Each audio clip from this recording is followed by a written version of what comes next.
Hey everybody, it's the Mad Master here. I'm doing a video today about, guess what? Russell Brand. And just gonna have to say a couple of things about this subject. So I know that I have kind of gone in a certain direction the last 48, 72 hours about the case, if I had to say even a case at this point, which brings my point later, brings me up to that point later. I've kind of gone back and forth. I've watched a lot of videos, read a lot of stuff, watched a breakdown of the charges from various people. And I know this may piss off a lot of people who are into the kind of modern culture that we live in. They're pro whatever. And I know this is kind of a weird thing to say, but I am starting to see that maybe there has to be some at least exaggeration or sensationalism. Obviously the British press is known for that, involved in this, that pushes things to a level that are kind of unacceptable to my reality as far as everything goes. And I'm not saying that he wasn't a douchebag or he didn't do some of these things. I'm going to give one of the accusations a little bit of a breakdown, that what I think happened, and this is just speculation. So there was a text exchange with one of these women, and basically the interpretation that a lot of people are having, this is my interpretation, this is what I think happened.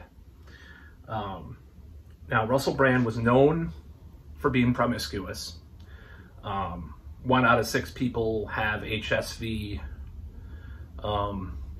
and 1 out of 3 people have HPV. This is a known fact of some sort. So, and the rates for other STIs are very high as well. So, this woman consented to sex with him. And he, said he was going to use a prophylactic, and he did not. So she felt betrayed and hurt. And I guess, I don't know if I'm going to call it the R word. I don't know. It's debatable whether or not this was. But she went and said that the R word happened, and she felt that way because of what happened with the condominium. I like to use code words on YouTube, as you know. And they call it Hobo Code. I got it from Matt McKinley, this kind of conspiracy, interesting guy that I've watched over the years. I haven't watched him lately for some reason, I don't know. But I like that. I like putting code into stuff. I've always been into that kind of idea. I used to want to get like a disappearing ink and stuff. I never bought it, and I was obsessed with like the Johnson Smith catalog and all that stuff, and I wanted to get some of that before LaVey talked about it, by the way, too. I was like, because I bought a lot of old comics at one point, and they saw that. Anyways, that's off subject. So hopefully the algorithm will be affected by that statement, though, a little better. So this happened, and she went and got a kit, because, and I think partly, this is my thought, like, I don't know if they test for diseases with these kits. This is just my speculation. I don't know if this is what really happened. And that's what happened. And that's why she is coming, and why she's coming forward now, I don't know. I don't know why people are coming forward with this now. Now, he was a douchebag to probably a lot of women. Douchebag, and, our rapist, I'll just say that, are two different things. I think there is a gray area there, especially with that specific case. I think there was like an attempted aggressive sexual encounter with one of these other women too, and I'm not sure of all the accusations at that point. I have not kept up with everything. There's been a lot of different stuff. I think it is a pile-on. I think it is a witch hunt to some extent. It does not mean, and the hypocrisy was what bothers me more than anything. This is, we have a media that really fed into this archetype that he had, which I guess, is verboten now, apparently, of this like roguish, somewhat effeminate, like Lothario. You had this image of this guy, and you had movies about him. I Get Him to the Greek. I watched that a couple months ago the first time, and I enjoyed the hell out of it. I was to say, I love that movie. I had never seen it before. This type of archetype. That around that time, The Game came out by Neil Strauss. Tucker Max came out with his book. This was kind of a weird time transition before the woke time, but now we're in the woke time, so we have to go back and say, we can't apologize for inflating this guy's ego or this guy's thing. And at the same time, the thing that bothers me is that there's plenty of people, like even our current president, that have had accusations, some evidence, against him, and nobody's said a word. Oh, that's just a lie, Anybody will with their partisan hack bubble, they will say, oh, that's just a lie. Tara Reid is just lying, And if some person that will defend Russell Brand will say his accusers are lying. So I think it's ridiculous. And same with Clinton, Trump too.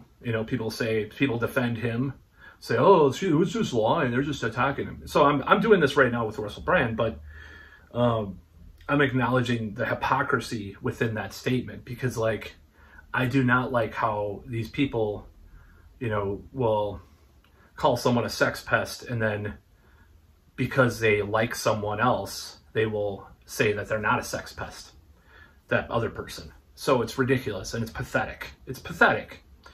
Now, the way that this trial by media has happened is what I have opposition to, because it's happened so many times that, I told a friend, happens to be actually a band member too, but he said, oh, I'm just sick of it.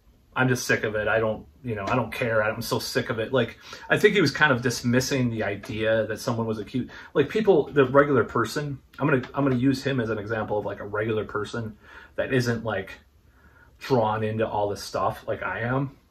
Just like your average person will probably hear about, like, yeah, it's another day, another accusation. That's how people are thinking of this. The regular people, the people that are concerned over these ideas and these politics, are analyzing this and becoming, very analytical towards it. Now, I said that was that accusation. Now, I've said this before, and this is a problematic, controversial statement, but I think, especially if you're a sex addict, now, do I think there's recourse for these women? I mean, I don't know. I don't know how he could pay them money, I guess, or something. I'm just saying, I don't think there was anything that was super. I don't know if there was anything super like non-consensual, like aggressively. I'm not sure. The fact that they are coming forward at this weird point in time. Now, what wouldn't be a weird point in time? Okay, I'll tell you what wouldn't be a weird point in time. Is 2017, 2018, when a lot of the Me Too stuff came forward. Now, I attack Me Too for various reasons, and I will continue to, because I have different opinions about these subjects. I was watching an interview with Colonel Kurtz and someone else they were talking about some of these ideas, and even listen to Red Scare podcast, which I admit I listen to. It's like some of these situations aren't as clear as people think they are. There is some culpability. I believe in culpability and not infantilizing women, which a lot of these modern times have done. Camille Paglia warned about this 30 years ago in many of her books and articles. I'm a problematic right-wing extremist because I say this. Of course, I'm a misogynist and a R apologist. Of course, yeah, I accept that people might think that because I'm saying these things. Like I've said before, I think every guy has had problematic situations that they've had, depending on how many successes they've had, and apparently Russell Brand had a whole shitload of success. This is what I think. Okay, if you're a celebrity, you're spoiled in that culture, and you're enculturated to have this almost like entitlement. And I'm not blaming the culture, but I'm just saying this is what happened to him, and he was a sex addict as well. And maybe coming forward and saying, I have caused a lot of people harm, you know, I will fund this charity, and, you know, to, you know, as far as like victims of assault or whatever, you know, he could come forward and do that. I think that would be a way forward. None of these guys have done that in that often, which is kind of strange. But I think that probably is indicative that some of them are not guilty, of course, because I think, unless they're just total sociopaths, which I don't think some of them are. Now, I think like with Brand, I think I mean, the word on the street is that he had like 80 women a month, which even like your average rock star probably doesn't get to that level. I don't know how true this is, but you know, you're a rich and famous movie star, you can go anywhere and get laid. And especially if you're a sex addict, you're going to want to get laid as much as possible. And as him being a recovering addict, I think he hasn't maybe come to terms with some of that stuff, of course. I mean, obviously. I haven't read his books or anything like that, but I think the more you screw around, the more you have, the more encounters you have, the more the chance of false confessions. This is a thing that a lot of feminists don't talk about, because like, okay, maybe most our things are true, you know, they're true. They're false accusations aren't very common. But if you're boinking 80 women a month, there's going to be a huge chance of that. And I think that's possible with one or two of these women may be lying, you know, maybe more than that. The timing is weird. The timing is strange. And another thing about that is that, like I said, I think 2017 through 2019, you could have come out. And that's still way later than 2010 or 2011, 2012, 2013 when this stuff happened. So I'm giving them a little bit room, because I know that's the whole thing. It's like, whoa, women are scared to come forward, blah, blah, blah. But during Me Too, when it was at its height, they could have come forward. And it was not just an American phenomenon, by the way. I mean, I was reading stuff about French people that were being accused in France, you know, stuff like that. I was reading, it was a worldwide phenomenon, kind of like lockdowns, you know, it was a worldwide thing.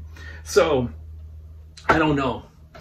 I will try to give him the benefit of the doubt. You know, I was really on board with like the Marilyn Manson is guilty thing. And I think like Marilyn Manson, they both have done douchey stuff.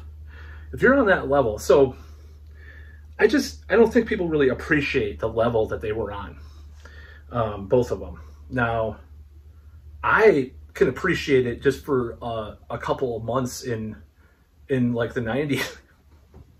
This is sound really weird, even though I didn't take advantage of this situation.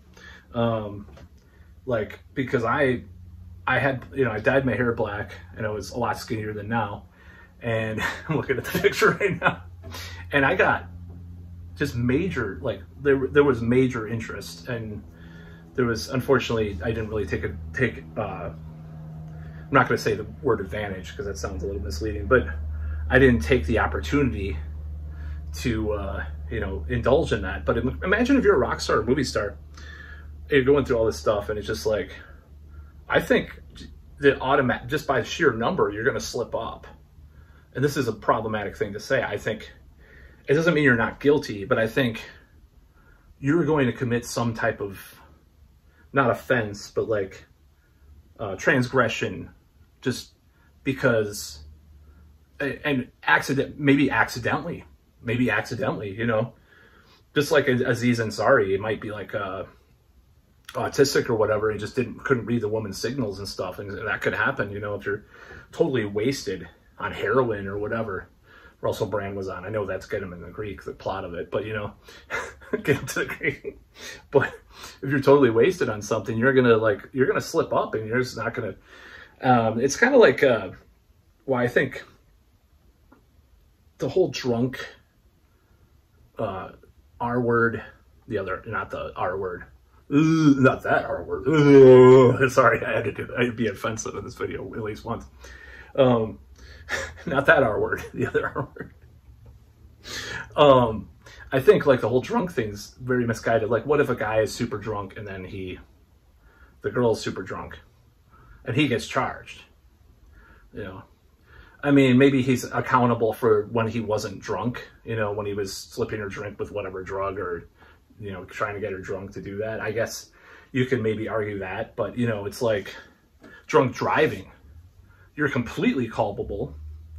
You're completely guilty if you're drunk driving, you kill someone or whatever, you know. But yet, if you are drunk, it's not your fault, you know, if you get really drunk or wasted. And that's the part of the infantilization of women, in my opinion. It's like, oh, you don't have responsibility. You're just like this soft, delicate creature. But be a neoliberal girl boss and had a corporation exploit people in the third world. Great. Yay. You know, that's how feminism is nowadays. Unless you're into the weird gender stuff, you know. Not weird gender, you know what I mean. The neo-pronouns and all that. I'm hitting a lot of targets in this video. So, in conclusion, you know, I don't know, but I think I'm trying to find a way to process this whole thing, because I think there's definitely like a gray area that we can think about. I think they are piling on for, you know, Me Too reasons too, money, you know, sensationalism, and political reasons too. I think there's political. If they can deny accusations for political reasons, why can't they ascribe accusations for political reasons? Think about that. They can deny, oh, Clinton's a great guy, he would never do that. That's all BS. You know, or Biden could never do that, or Trump could never do that. He's such a manly man, and she probably consented. You know. And who cares if they visited, you know, Little St. James? You know, they're just actors. You know, I mean, people's biases are just so out of whack nowadays. But yeah, hypocritical as it sounds, I think we should, you know, I don't think it's hypocritical. I just think in some of these situations, it just seems plain as day. Because like the article said, like, he's seen as an influencer and a wellness person now, and that's why they came forward. It's like, that's not really a good excuse to come forward. He wrote Revolution in like 2017. He wrote this book called Revolution, which is over there, by the way. And I gave to a sibling of mine who liked him, but I don't know if she does anymore because she was super into Me Too and stuff, so who knows. But, you know, it's like, he wrote all that stuff. He had huge, you know, when Me Too came out, at least the 3 years that it was coming, you know, 2017 through 2020, that's where it would have seemed less suspicious if they came out during that period. So I'm giving a little, I'm going to be a little balanced about it, like a middle ground. Like, okay, yeah, it's stupid that people don't want to take accusations seriously from 20 years, because sometimes it does happen, you know, that they don't want to come forward. But during the Me Too era, come on, you know? So I think it is politically motivated, possibly to some extent. I mean, here's a conspiracy theorist, right, far right. Because I'm just going to admit, I'm going to tell people I'm far right, because they're going to think I am, even though I'm not. Other than the Koof stuff, which pretty much is, you know, right-wing libertarian, maybe, you know, conspiracy right associated. The Koof stuff, yeah, I'm far right, pretty much. I mean, whatever you want to call that, you know. But as far as like, I'm going to be doing a video about what I think about revolving door laws, you know, pretty soon. Anyways, yeah, just keep that in mind. I think I've watched a lot of these analysis of this. I think I'm done with talking about this probably, though. But I'm agnostically leaning towards Julian Assange-esque innocence, especially about these, you know, I think that was one of the Assange things was taking off the rubber, the raincoat. That was one of the accusations against Assange. So I believe there might be some nefarious things. And as a conspiracy theorist, I don't care. I'm far right conspiracy theorist who's happens to be 1/4 Jewish and has voted for Bernie Sanders and Jill Stein. So, oh, whatever. Fuck you. Anyways, that's all.